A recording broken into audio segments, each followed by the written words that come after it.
either it's Scavenging Ooze or the Scrim Lava Monsters we do see here. And then, of course, we're going to find all of our cantrips, our Lightning Bolts, our Force of Wills. And Mark's got some interesting numbers on some cards here. He has 1 Spell Snare, 2 Spell Pierce, 1 Is a Charm, 1 Chain Lightning, 1 Thought Scour, and 3 copies of Stifle. So a lot of different cards that Jacob will have to play around here. Right, and Jacob playing a pretty straightforward stock list of Sneak and Show. This deck, of course, all about cheating either Grizzlebrand or Emrakul into play. Variety of free counters, cantrips, and the namesake cards to back the whole thing up. It looks like Corbett Gray got a hold of Jacob before this tournament started. Yeah, Jacob, for the longest time, basically played just Maverick in these tournaments. In the last couple of events, he's expanded his range a little bit. He played Storm, I believe, in Vegas. In Vegas, yep. yeah. Now Sneak and Show. And Jacob is a player who does play a lot of Legacy up in the area. I saw him in Grand Prix Denver last weekend as well. He's played Elves, he's played Storm, he's played Sneak and Show this weekend. Off to a nice 2-0 start. Legacy is more of his home. He was going to play in the standard tournament yesterday. He told me he overslept, and he's like, I don't really mind too much. Not a big deal. Yeah, I know. A lot of his crew, they come out to the events and just hang out on Saturday. Yeah. Especially the Vegas shows. They just go to Vegas, hang out Saturday, and Sunday's game time. So yeah, it is Legacy time, but we have a nice start to the weekend, nice start to the day here with Jacob Kory and Marc Lalague to start our weekend. So yeah, I'm excited. If you had told me that this was a match of in the elimination rounds and not round 3, I would have believed it. So. Absolutely. Yeah. Absolutely. And we are underway. We see a Misty Rainforest being sacked here. Tropical Island, no more Ravnica duels, we'd like to think. Right. Never know. But no more Ravnica duels this weekend. We'll see a Tropical Island. Marc can knock himself down to 19 instead of the traditional 17. And we'll see what he's going to lead with here, as Rogue Delver does have a ton of 1-mana plays. We could see some Watery Graves in the Death's Shadow snuff out Gitaxian Probe. That's true. That's true. And we are going to see Nimble Mongoose here to start the show. Jacob going to take a draw step, and he's going to draw a mountain, play a gorgeous island, and say go. Whatever. Oh, wow. That's not worth that much money. You don't like that one? It's fine. I'd rather have a beta. There's no Summer Mountain. I'd rather have a beta one. So we are going to see a Ponder here from Marc in the second main phase after Nimble Mongoose scoots over and deals Jacob 1. I mean, if you're gonna show off, you got to show off. That's sort of my opinion. Hey, that's showing off to me. I love that island. I don't like great island. I'm not a huge fan of this, fake Gucci handbag type of basic land action. But it's a tough crowd. Yeah. Oh yeah. As we do see a Brainstorm here now. That Brainstorm ugly. Right. Also, actually disgusting. On purpose. Also, probably on purpose. Sure. Actually, so that's actually fine. Like Joel Lissette's disgusting revised basic lands. I actually love it. Yeah. That Brainstorm. Oh, it looks like it's gonna be met with. If he's searching for a volcanic, I assume this means it's gonna be met with a Pierce. He does have 2 copies of that in his deck. Could also go Dazing here, as we just see him put the Brainstorm up there on the camera. And it is going to meet a Spell Pierce. Okay. Now, an interesting thing in this matchup, especially from Marc's side, Marc has a lot of different types of counter magic. You see Jacob play an island past the turn back. And when you look at the Sneak and Show deck, Patrick, there are 4 Brainstorms, 4 Ponders, there's a Preordained. So do you save your counter magic for the cantrips, or do you save it for the big spells like Sneak Attack and Show and Tell? Well, a lot of it, I think, is just picking your spots, right? Like, if you get opportunities to get Pierce and Dazes off for good value, or to cast Pierce on something meaningful when you have a mana up and your mana is going to be constricted in the following turns, then I think it's worthwhile to tag the cantrips. But ideally, you would be saving it for the big stuff. So, Marc wants to get enough pressure on the board that the amount of time the game goes on is constricted. He doesn't want to give Jacob all the time in the world. And some of that involves tagging the cantrips when you have windows to do that, and some of that involves trying to save, for the big stuff. So it basically varies from situation to situation. Well, we'll see if Marc actually got the Spell Pierce right there, because, you can make the argument, of course, for saving it for Show and Tell, saving it for Spell Pierce, or do you just want to knock out the cantrips to make sure he can never actually find the relevant cards? Well, this turn is a very good argument for the way that he played it, because he used all 3 of his mana this turn. Yeah. So if he wasn't going to pierce that turn and not pierce the following turn, because he couldn't, you might as well fire it off right there. And we do see an attack from Nimble Mongoose, and we see a Tarmogoyf post-combat. We will have the Tarmogoyf Divey joining us, and it is going to be a 3-4. Move it right on the camera for you guys. Jacob and Marc, no they're very used to the feature match area. Yes. They know how we do things around here, making it easy for us as we see another white bordered brainstorm. Emrakul number 1, Emrakul number 2, and Ancient Tomb for Jacob.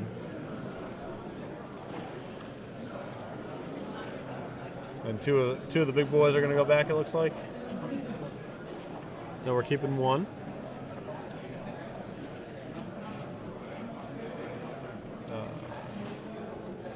No, they're both going back. All right. All right, looks like we've settled. Now we do see a Scalding Tarn here. You better fetch now because you might get stifled. Yeah, it's a bit of a risk, right? No, he can fetch now and try to dodge a stifle, but on the flip side of things, he could fetch out a non-basic and get wastelanded. So sure, it's a difficult situation as we see a black bordered brainstorm. Marc shelling out for his brainstorms. Yeah, pre-combat here, spending the $4 on this place of the black border. That's right. And of course, the reason you're going to see that pre-combat, of course, he wants to get the information before he does make his attack. But more importantly, with 6 cards in the graveyard, the 7th one will make Nimble Mongoose a 3/3 instead of a boring old 1/1.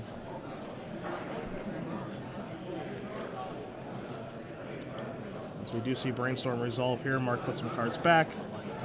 See how he stacks the graveyard now that the 7 is all done. Yep.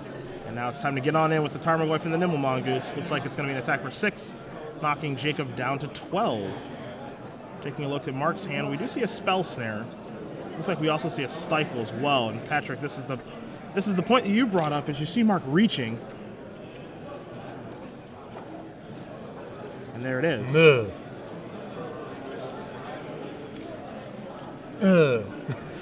And so this is the risk, is you're going to see now a Spell Pierce on a Stifle. So we're going to have a bit of a fight here, I guess, over Stifle, which I didn't think would happen. No. I mean, it looks like Marc's hand is Brainstorm, Snare, Bolt. Yeah, I believe that is a Lightning Bolt.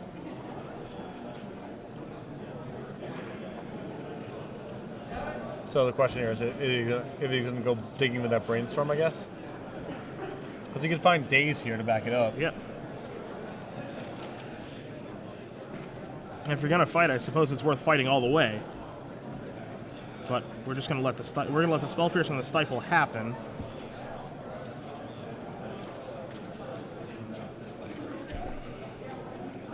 And Jacob's gonna search out land here. He's gonna search out a Volcanic Island.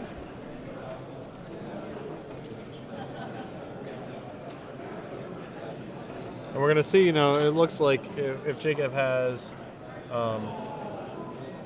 well, I think he's short double red, so he can't actually sneak attack this turn. But if he has show and tell, Marc's hand actually has no way to fight it right now.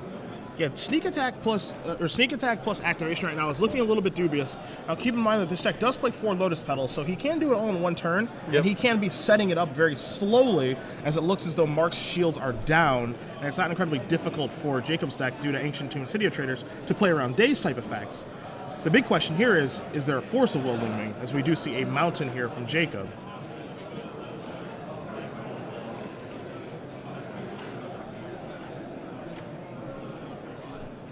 We do see his hand. He has an Emrakul. He has a lot of the big boys. I don't know if he's got any other ways to cheat him into play. I did see a sneak attack in his hand, but he's just not pulling the trigger on that just yet. As we do see a end step Brainstorm here from Marc.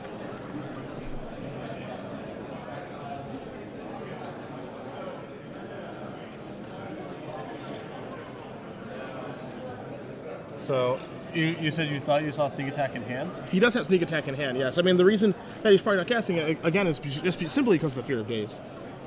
Sure, but, I mean, the problem is that, I guess next turn he can Ancient Tomb? I was just thinking, the next turn if he has Daze, you're still in a ton of trouble because he dazes your sneak attack, and then you pay for it, and you can't sneak attack, and then you die. I agree. As we do see a Wasteland here from Marc, going to take care of that Volcanic Island. I mean, waiting at this point is difficult to do because you're under pressure. You're under on what looks to be a 2-turn clock now. Ancient Tomb is going to deal him damage as well. So, it feels like maybe last turn he was supposed to go for it, and hope that there is no Daze there. Yeah, Wasteland's another thing that throws a wrench into things. And now you take a look at his hand, as you said, you know, there's 2 Emrakul's there. You see a sneak attack in his hand, and you know, even if he were to cast sneak attack, he can't even put the things in play. And now he just scoops it up. So Marc Lalague up a game with his Rug Delver deck over Jacob Kory and his Sneak and Show deck. Yeah, and I mean, this is sort of, in theory, the type of decks that Rug Delver is supposed to capitalize on. It's combo decks that require, you know, make a bunch of land drops. So you have Wastelands plus Stifles, plus Soft Permission to keep them off their thing while you are clocking them very quickly. The Sneak and Show deck does have the ability to overpower some Soft Permission because it's capable of generating a lot of mana. And it's also capable of playing a game, having a game plan that's pretty Wasteland proof. You saw in that game, Jacob was able to mostly just run off of Basic Island and Basic Mountains. So in theory, the Sneak and Show deck has some game here, but Rug Delver, you know, historically has capitalized on these combo decks. That game you sort of saw exactly why. Marc was able to generate a pretty quick clock, kept him off balance with Stifle and Spell Pierce. He even had a Force of Will left over at the end of the game there, and was able to keep Jacob off balance long enough to take the first game. Now, before we do get to the sideboard stuff here, Patrick, I'm being informed by the viewers on Twitter that those ugly white border brainstorms that we're looking at are actually Korean, which they are very rare. Doesn't make them any less ugly, yeah, but they are very, very rare. So we can maybe pull back a little bit on the bashing of Jacob, or maybe we don't. No, I was bashing on the basic lands. Yeah, of course. I was bashing on the basic land. Anyhow, sideboard time. You have a sideboard in front of you. I do have Marc's in front of me. Of course I do. And taking a look here as he is up a game here and will be on the draw. Things that are going to improve this matchup for him. One copy of Corrosive Grip he can bring in case there's a naked sneak attack.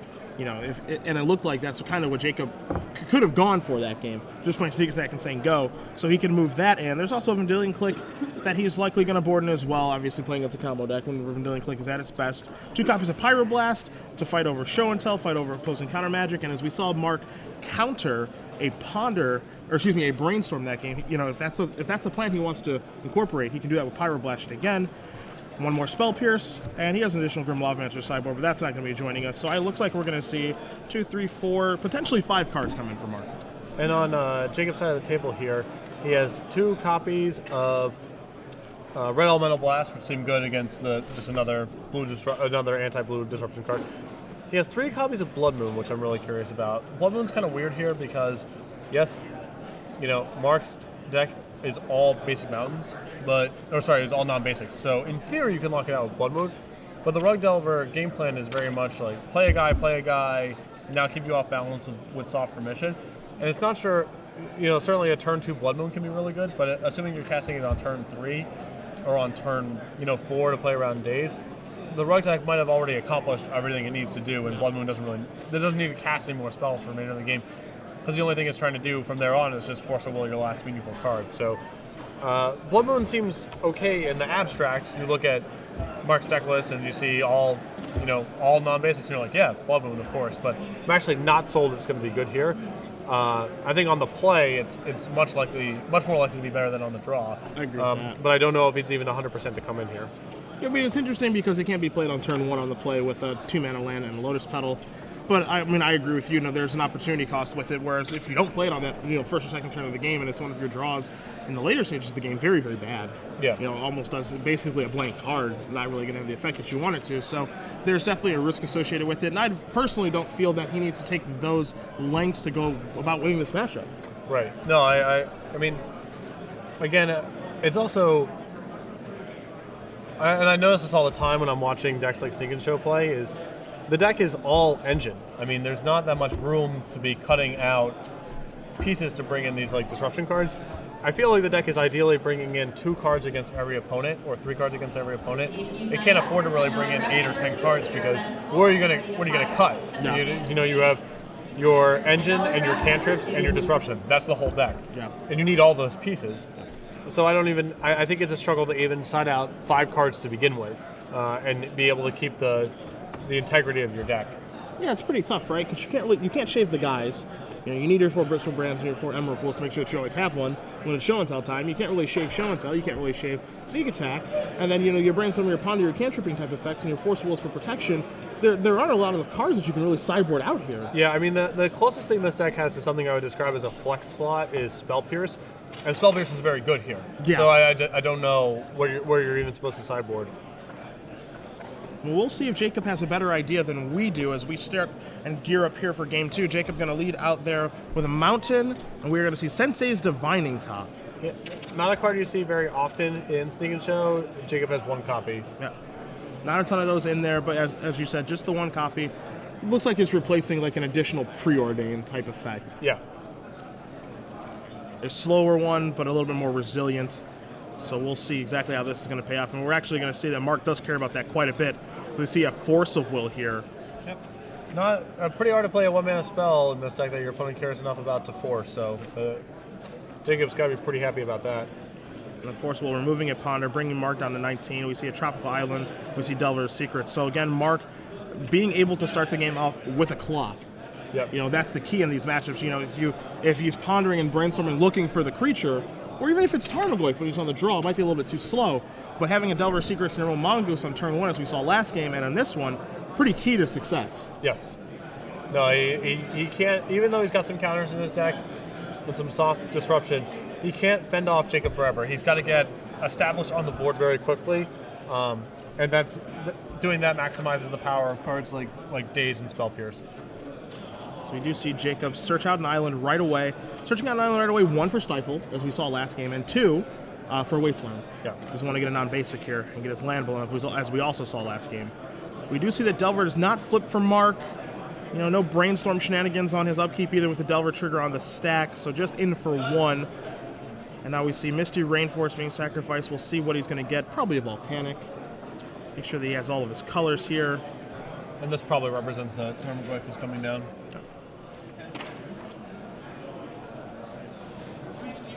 He's going to get that clock started right away here again this game, much like the last one, and then really use those disruption effects to the best of their ability.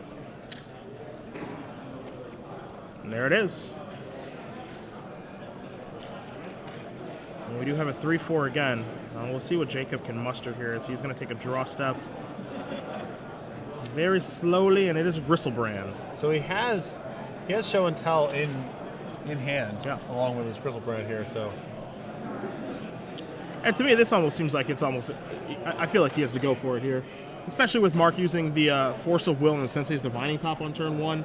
Really, how much more permission does he have? Do you think he has another Force? You know, are you willing to play in a Daze?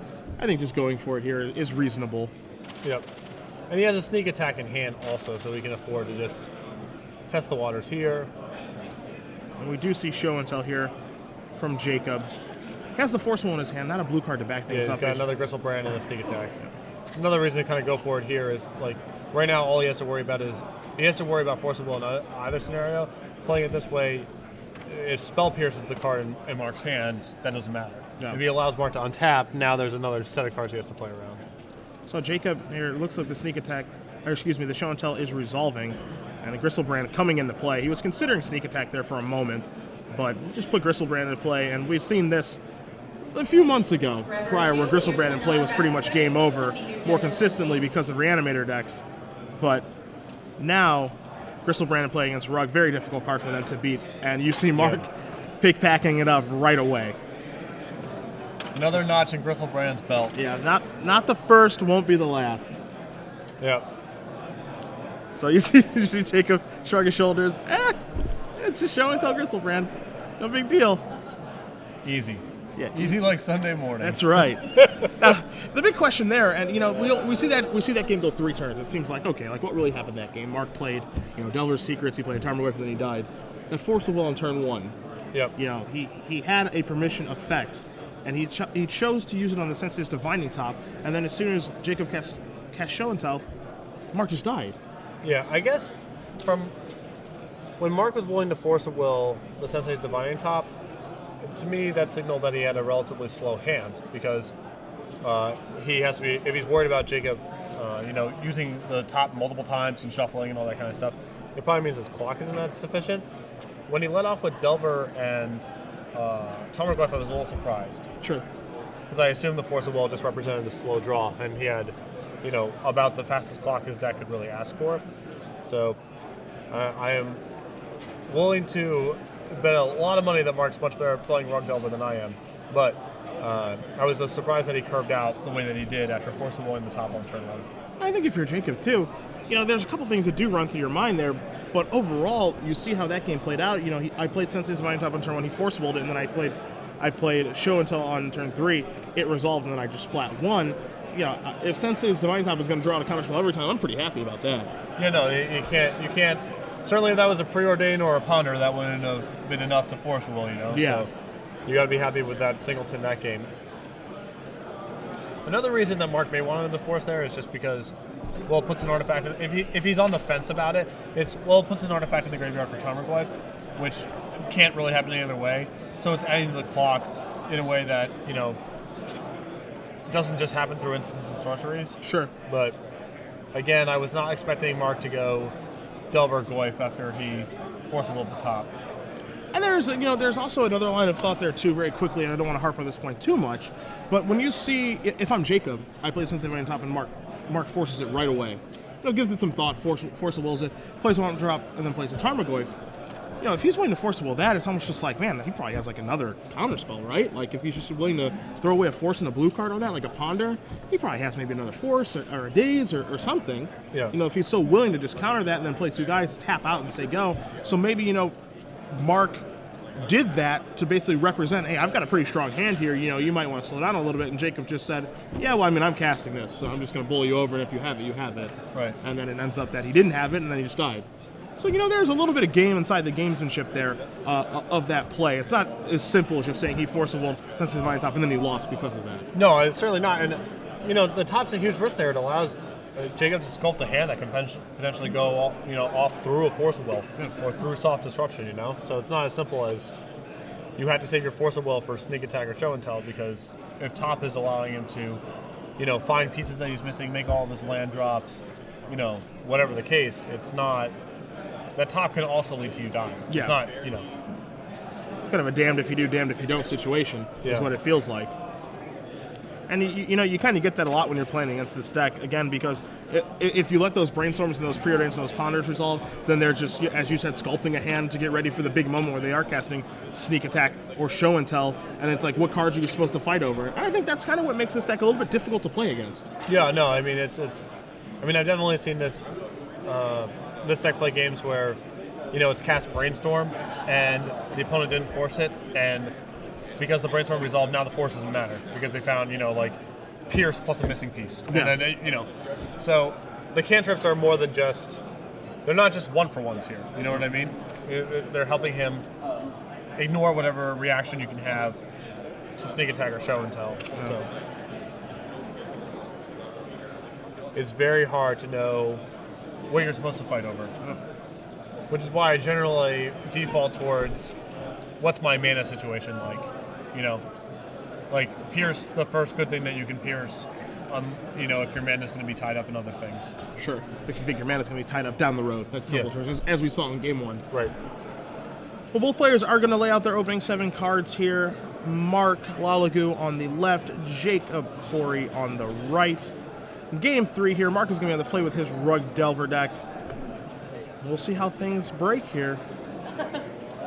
As Marc is relatively happy, he's going to keep his 7, plays a Trop Island and says go. And that may feel innocuous to you, but I feel like him just playing a land and saying go there is a big deal. Yeah. No ponder, no creature, and I think it's important for him to get off on turn 1 to start things up right away. Yep. No, he's definitely time is not on his side here. As we do see Jacob Scalding Tarn, search out an island right away. No fierce stifle, really. Or, just kind of playing into it and saying, if you have it, you have it. Yep. Now we're going to see a Lotus Petal here. It looks like Jacob, the fear of that, it looks like Jacob is kind of turning up the heat here. As you see Marc really considering him, what am I going to do about that? Is he going to play another Lotus Petal? What's going on here? And he's going to pierce the petal. And again, I think this is just a concession to, there's the Divine Top. So I think that is just a concession to his mana being tied up the next several turns. Yeah. And the thing I like here, I really, thus far, even though the games aren't going very long, that's one of the things about Legacy is that the games don't go long, so you have a lot of decisions to make in a very small amount of time. And you see the way that Jacob is playing his spells in the previous game and this one, something so small as like playing that Lotus Petal there. Yep. Instead of leading with top, he plays the Lotus Petal there, and it makes Marc, as we saw the face shot, he thinks about it for a little bit. I have the Spell Pierce, why are you playing this Lotus Petal now instead of the crucial turn where you're going to go off, or are you going to go off this turn? Yeah. And we saw in the last game where Sensei's Divine Top got hit with a Force of Will, now that's in play, and you know that Marc thinks that's an important card. Right. So a lot going on, even though it doesn't seem like a lot is going on. And Legacy is a very unforgiving format with that kind of stuff. Yeah. You know, in the games where it's like, oh, well, I kind of did something wrong, and so his like wolf token got to hit me an extra time from his Hunt Master. It's not like that. It's all right, now you're dead. Yeah. Yeah. Yeah. You're not moving from 16 to 12. Right. You're moving from 16 to game 2. Right. It's what's happening. But we do see a Sensei's Divining Top activation. We see Ponder, Force of Will, and Blood Moon, a card that we thought may not be in Jacob's deck in the sideboarded games. A Scalding Tarn coming down. He did take the Blood Moon off of the Sensei's Divining Top activation for his draw step, and we are going to see Scalding Tarn get sacrificed right now, again as a concession to Stifle. Yep. And I think he just wants to Ponder straight away also this turn.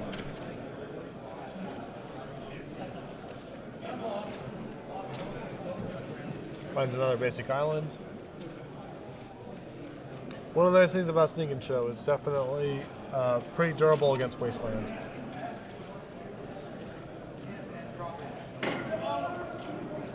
And Jacob just going to top again. And that top saw Force of Will, Misdirection, and land. So it looks like he might be setting up the Blood Moon, but the thing that you brought up when we moved to the sideboard, the initial sideboarding game, is again that Blood Moon might be a little bit too little, too late. Yeah, and Marc can deploy the rest of his hand now, and then the only cards that kind of matter for the rest of the game anyway are Lightning Bolt and Force of Will, both of which can still be cast. Yeah. So we do see Jacob draw a card right now, and he's going to be Force of Willing, or attempting to Force of Will that Tarmogoyf, removing Show and Tell. So let's see if we're going to have a fight over that.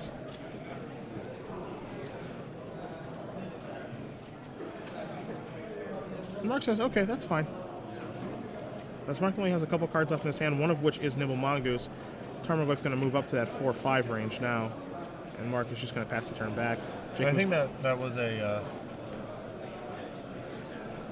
very minor mistake by Marc, but he probably wanted to play that Goyf pre-combat. So if it got countered, Goyf would have been a 4-5. And so now, because the Force Will resolves, we do see Blood Moon sneak through here. Jacob just goes for it again. Marc has nothing, and now all of Marc's lands are mountains, which means that just about all of his cards are dead now, except for Lightning Bolt. Lightning Bolt and Force of Will are his castables. That's about it. So now it's on Tarmogoyf to get the job done now. And Jacob, he gets to go to work here, as we're going to see Sensei's Divining Top off of that volcanic island that is actually a mountain, as you guys do see Blood Moon on the screen. Again, if this card's able to get into play, it completely ruins Marc's deck, as it is right now. But it has to make it into play in a favorable board state. I would say this is relatively favorable right now.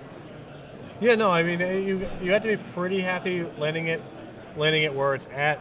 I don't think Jacob is it's gonna be a struggle for him, I think, to be able to fight through a Force of Will at this point. But certainly, Marc is drawing pretty slim. Yeah. I mean, it just doesn't have a lot of meaningful draws at this point.